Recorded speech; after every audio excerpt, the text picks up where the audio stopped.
Hello and welcome to Jurassic Reviews. On this episode we will be taking a look at another Jurassic World figure by Mattel. That figure is the Dino Rivals Battle at Big Rock Allosaurus.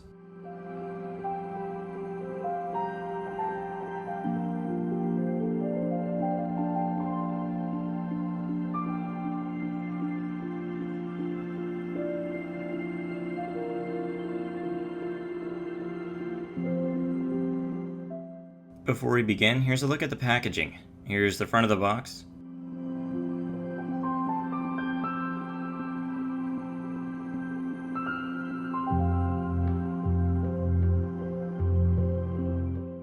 Here's the back of the box.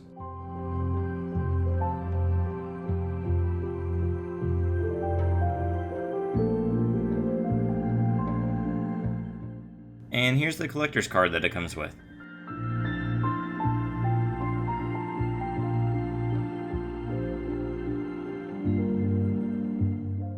This Allosaurus stands 7.5 inches tall, though I have it positioned a bit higher. I can't get it to stand in a more neutral pose. It is also 12 inches long from head to tail. This isn't Mattel's first Allosaurus. There was one released last year in the first wave of the Jurassic World Fallen Kingdom line. This one was released out of nowhere a month or two ago, and supposedly is part of a promotion for the Battle at Big Rock short film that is going to be attached to the next Fast and the Furious movie. This one is not a repaint of that Fallen Kingdom figure, though you could argue it's a bit of a retool, but a pretty drastic one. Parts of this figure appear to be the same as the first Allosaurus, mainly the body, arms, and legs, but the head sculpt is completely new. It now features a much larger crest and a more spiky texture around the eyes. It also has spikes that run along the back of the head and neck and continue along the body. It's an interesting change, and I'm curious to see how close this will look to the Allosaurus in the short film, as the previous release was much closer to the one that appeared in Fallen Kingdom. Either they are completely changing the Allosaurus going forward, or this represents either an adult, or maybe there's a difference in appearance from the males and females in the film's canon. Though it wouldn't surprise me if they were just changing it. This franchise has done plenty of redesigns on different dinosaurs in the past.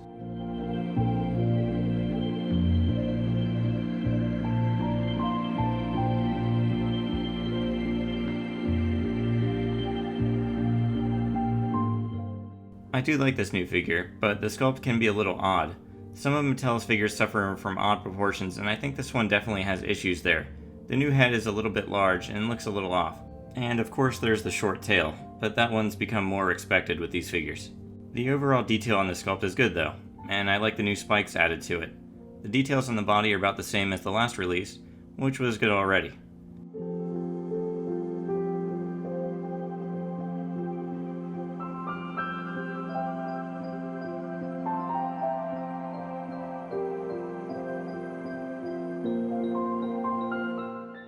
Moving to the paint, it's also much different than the Fallen Kingdom one, and the one from the film. It sports a blue and tan color on its body. The tan color makes up the bottom half of the figure, and the blue the top half. It looks okay, but I think I still prefer the first figure's paint job. Looking at the hands and feet, the fingernails are unpainted and the toenails are painted gray. Moving to the head, it has white painted teeth with a really dark blue tongue. It's almost purple looking. There's also a little bit of pink in its mouth as well. The eyes are yellow with blue pupils. I do have one little paint error on mine. There's this little red spot on its body. Not sure how it got there. Now let's move to the articulation, a lot of which is connected to the two action features. The legs can move, both back and forth and in and out. They use the same snap-like movements found on other Mattel figures, though I think they are really loose on this particular figure. Because of this, I have had some balancing issues with this one. It seems to only prefer certain poses. The arms can move back and forth and in and out, but they move together as they are both tied to the action feature. Its tail can move as well, and it's super loose on my figure.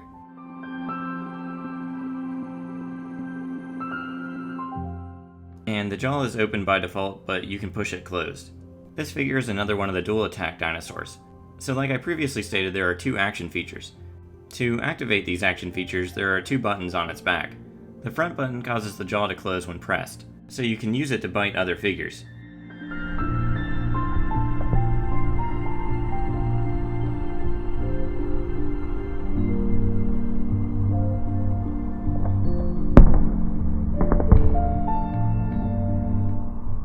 and the back one causes the arms to move up and down.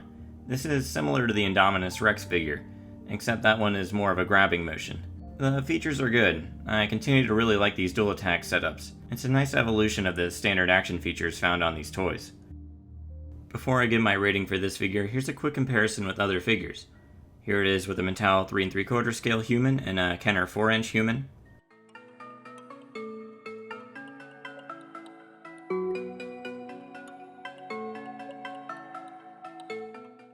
Here it is with the Allosaurus.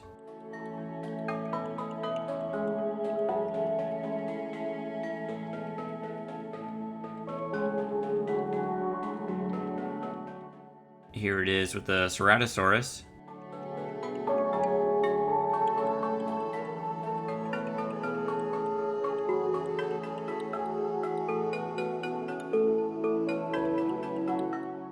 Here it is with the Albertosaurus.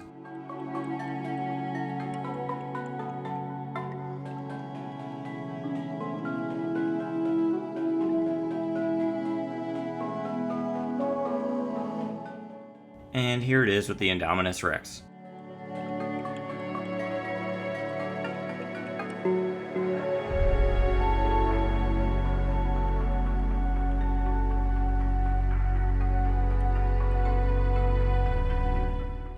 For a rating out of 10, I give this one a 7.5.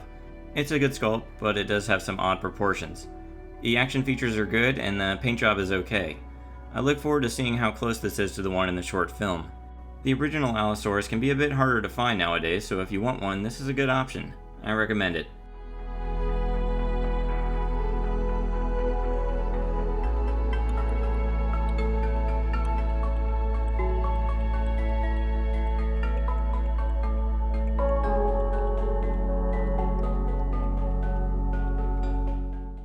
And that's it for the Dino Rivals Battle at Big Rock Allosaurus by Mattel. If you enjoyed this video, be sure to subscribe. Thanks for watching and see you next time.